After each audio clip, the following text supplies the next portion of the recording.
Once you've got a few objects in your scene, it's useful to employ the Scene Explorer or Outliner view. And I previously hid the Scene Explorer. Let's bring it back. And go up to the main toolbar here and click on Toggle Scene Explorer. And if we want to, we can dock it to the interface.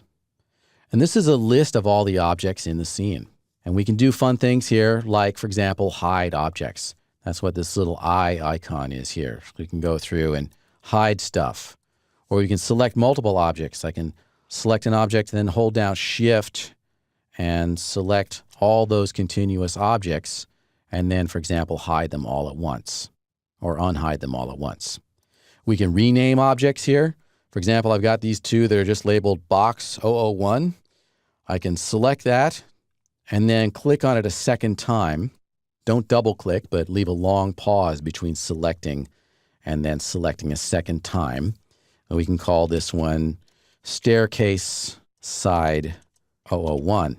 And we can also additionally select that text and then copy it into the clipboard, either with Control-C or with the right-click menu. Just copy that text. Press Enter to change the name, and then go to the second object there. Click once to select it.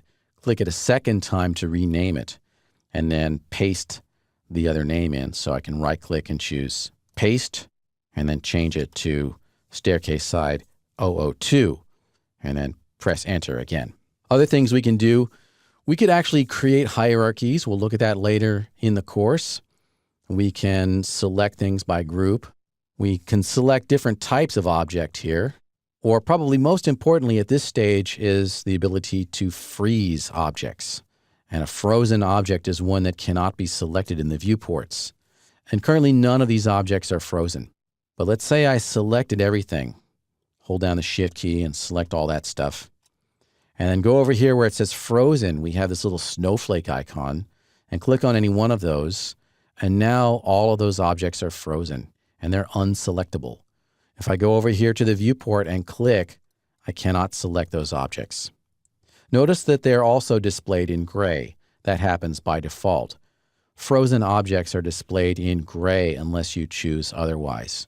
We'll look at how to change that behavior later. We can unfreeze things one at a time. Or of course, we can select all those objects and unfreeze them at once. There is a lot more to the Scene Explorer. This is just a very basic introduction to how it works. We'll be coming back into the Scene Explorer in various forms later in the course.